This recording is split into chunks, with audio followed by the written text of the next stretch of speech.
Your kindness is killing you. That smile, that endless availability, that inability to say no. It's not making you a better person. It's making you a lesser version of yourself. Every time you say yes, when your spirit screams no, you're committing a slow form of suicide. You're sacrificing your purpose on the altar of popularity, trading your destiny for temporary approval.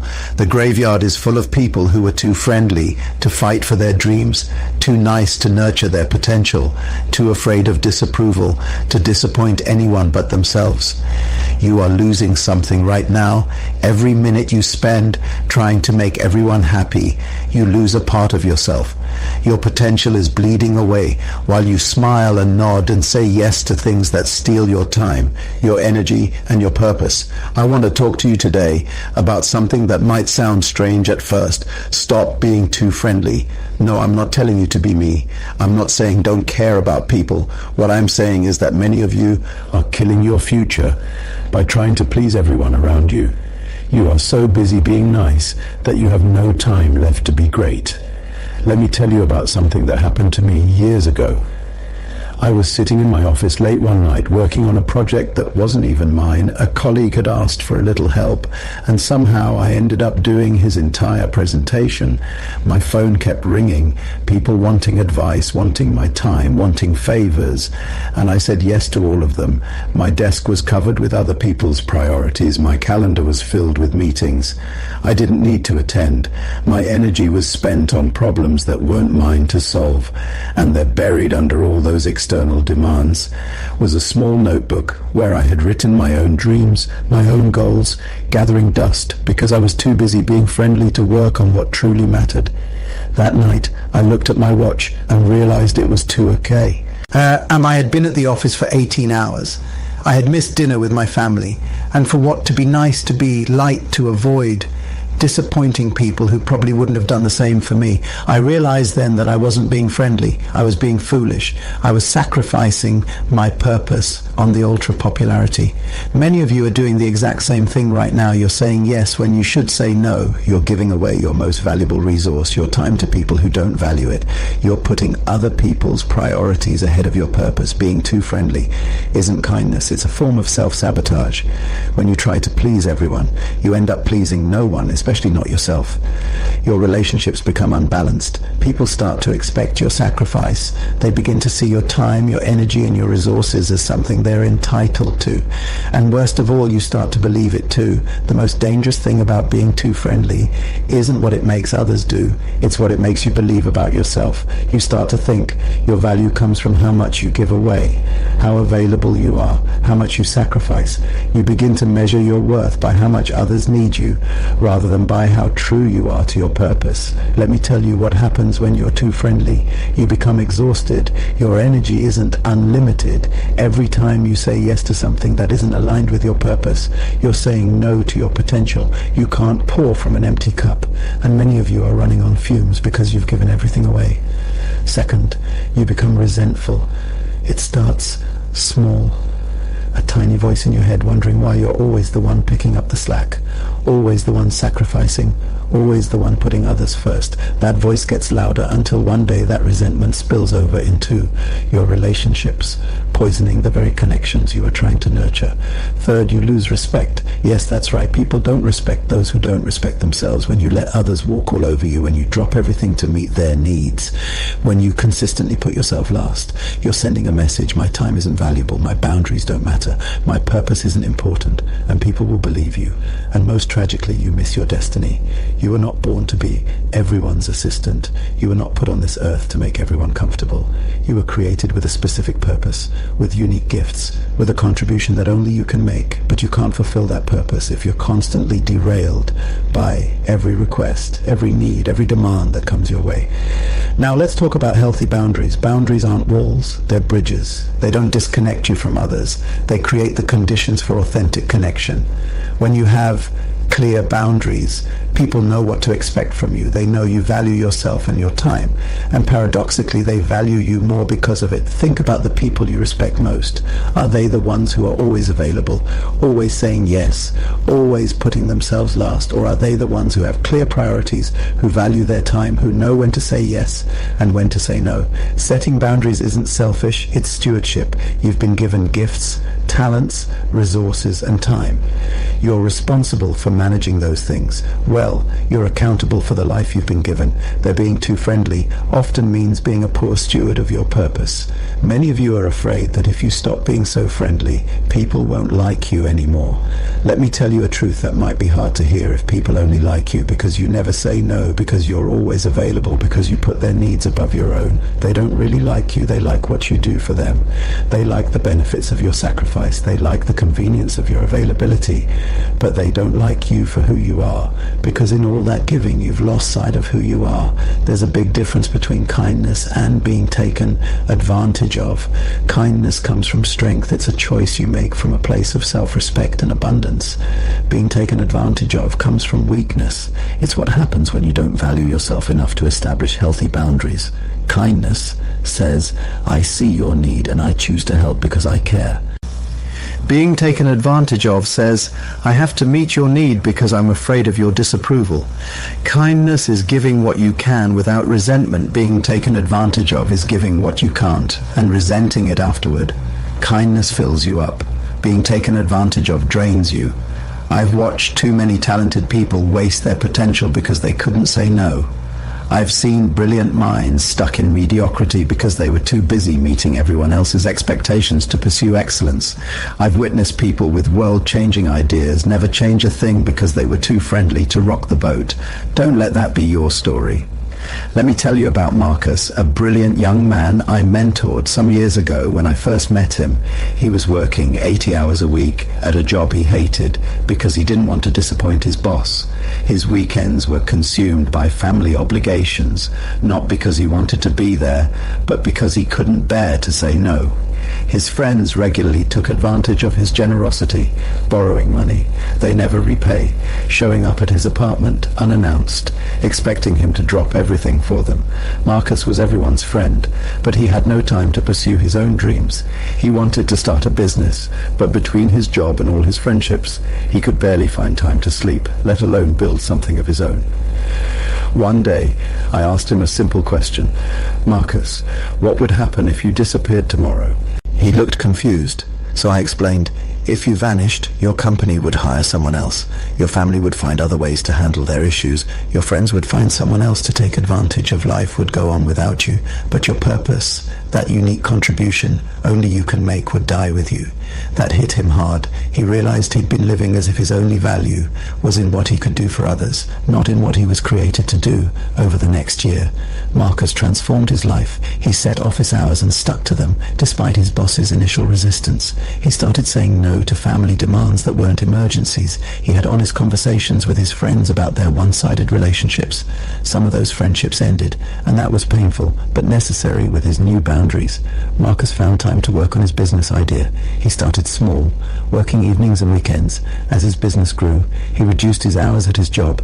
2 years later, he quit altogether to run his company full-time. The most interesting part, the people who truly cared about Marcus, the ones who valued him for who he was, not just what he could do for them, respected his boundaries.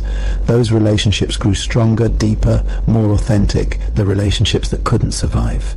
His boundaries weren't worth keeping in the first place. Today, Marcus employs 15 people.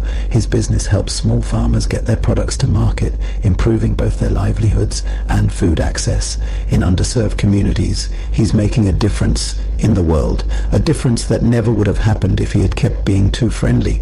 I'm not saying you should stop caring about people. I'm saying you should start caring about your purpose even more. Think about an airplane emergency. What do they tell you? Put your own oxygen mask on first before helping others. Why? Because if you pass out from lack of oxygen, you can't help anyone. The same principle applies to your life. If you're constantly giving all your energy away, you'll have nothing left for your purpose. And if you never fulfill your purpose, the world loses the unique contribution only you can make. Your time is not a renewable resource once it's gone. it's gone forever.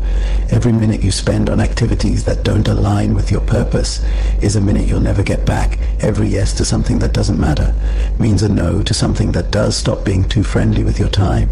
Stop being too generous with your energy. Stop saying yes when your spirit is screaming no. This isn't about becoming selfish. It's about becoming focused. It's about recognizing that you can't be all things to all people, and you weren't meant to be. It's about understanding that the greatest gift you can give to the world isn't your compliance or your constant availability. It's your authentic contribution, your purpose fulfilled, your potential realized. Many people live their entire lives without ever drawing a line, without ever saying this far and no further. And they become human doormats, letting everyone and everything walk over them. Then they wonder why they feel empty, exhausted and resentful. They wonder why their dreams never materialize, why their goals remain out of reach, why their purpose goes unfulfilled. The answer is simple. They were too friendly with the wrong things and not friendly enough with the right ones.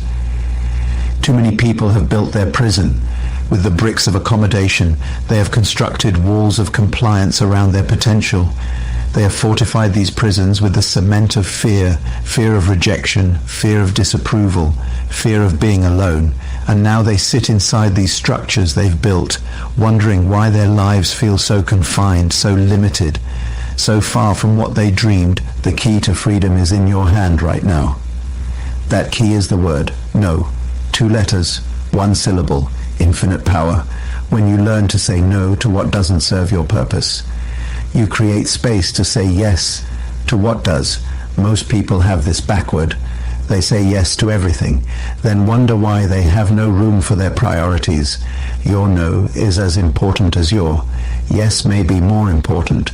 Every great achievement in history came from someone who said no to distractions and yes to focus. Every breakthrough, every innovation, every movement forward happened because someone refused to scatter their energy and instead concentrated it on what mattered most.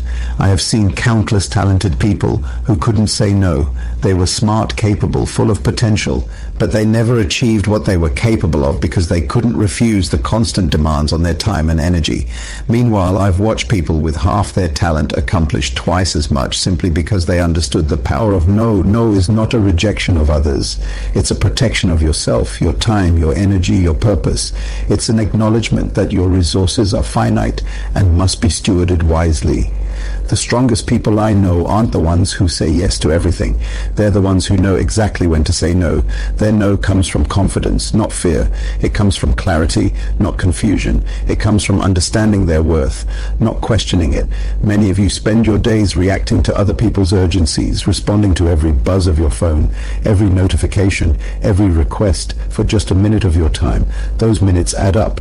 Those interruptions compound soon. Your life isn't yours anymore. It belongs to whoever makes the loudest demand. Stop giving away your power. Stop handing control of your life to others. Start saying no to what doesn't align with your purpose, and watch how quickly you start moving toward your goals.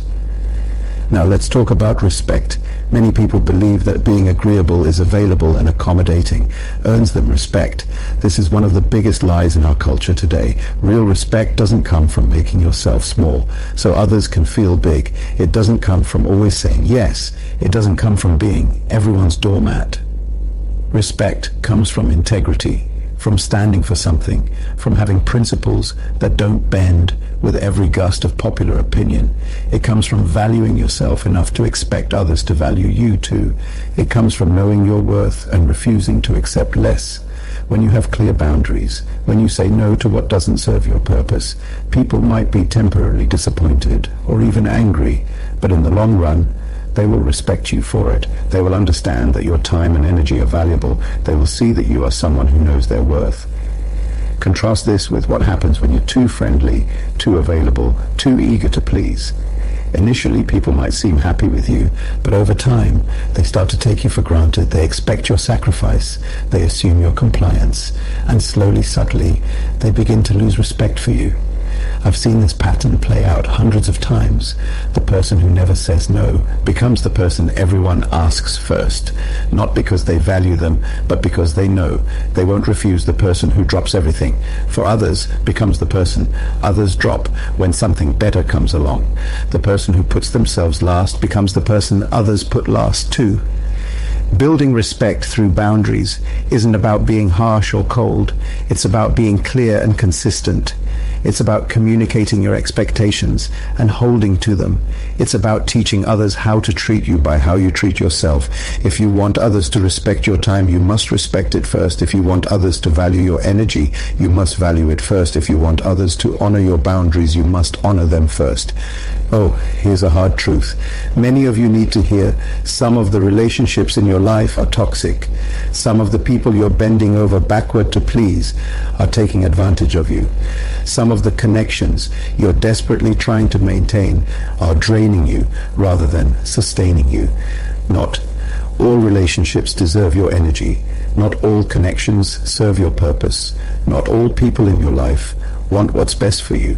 How do you identify these toxic relationships? Look for these signs.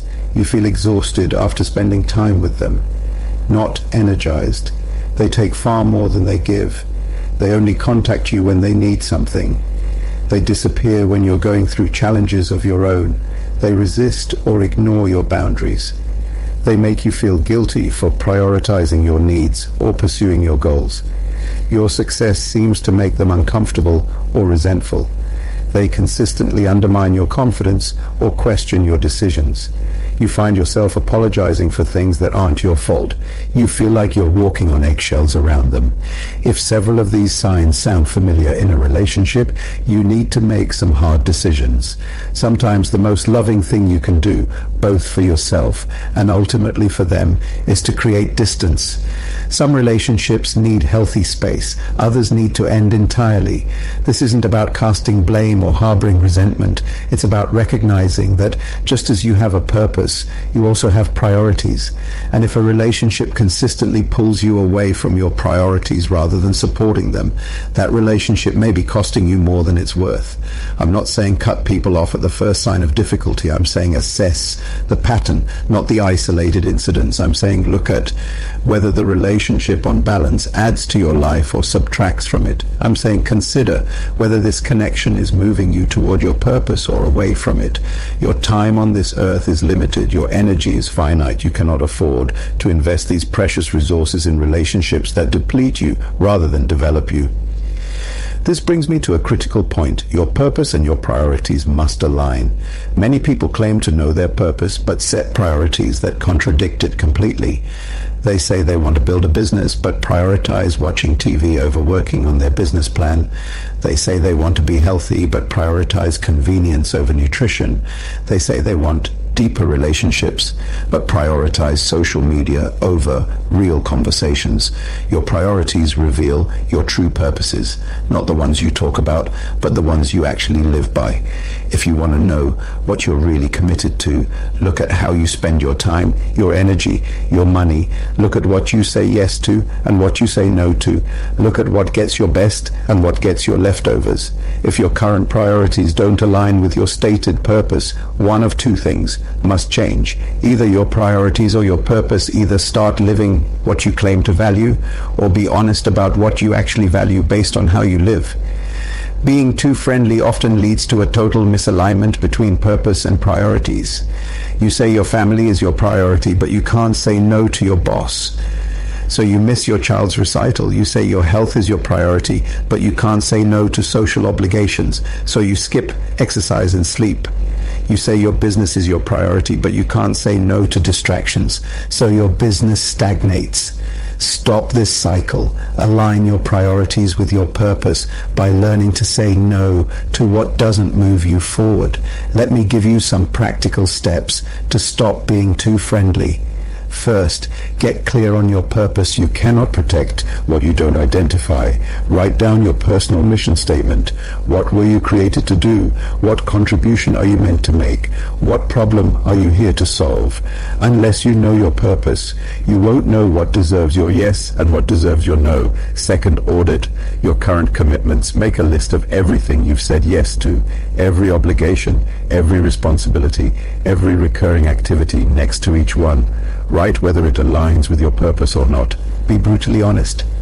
You'll likely find that many of your current commitments are taking you nowhere near your goals. Third, create scripts for saying no. Many people struggle with no because they don't know how to say it. Gracefully. Prepare simple, clear, kind ways to decline requests to practice them until they feel natural. Remember, you don't need to explain or justify your no. I'm not able to take that on right now as a complete sentence. Fourth, start small. Don't try to transform all your relationships overnight. Begin by setting boundaries in low-risk situations. Say no to the telemarketer. Decline the optional meeting as you build this muscle. Gradually apply it to more important areas of your life.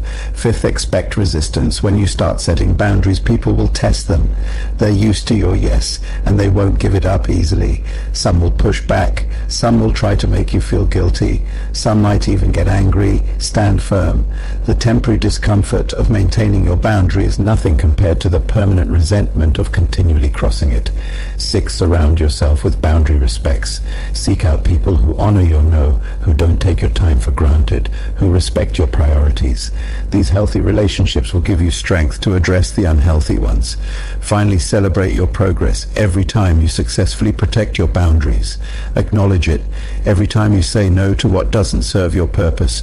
Recognize the victory you're reclaiming your life one decision at a time.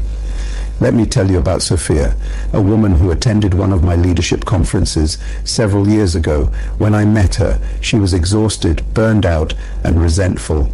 As a community organizer, she had been saying yes to every request, every committee, every cause she worked. 70-hour weeks was available by phone 24/7, and hadn't taken a vacation in 3 years.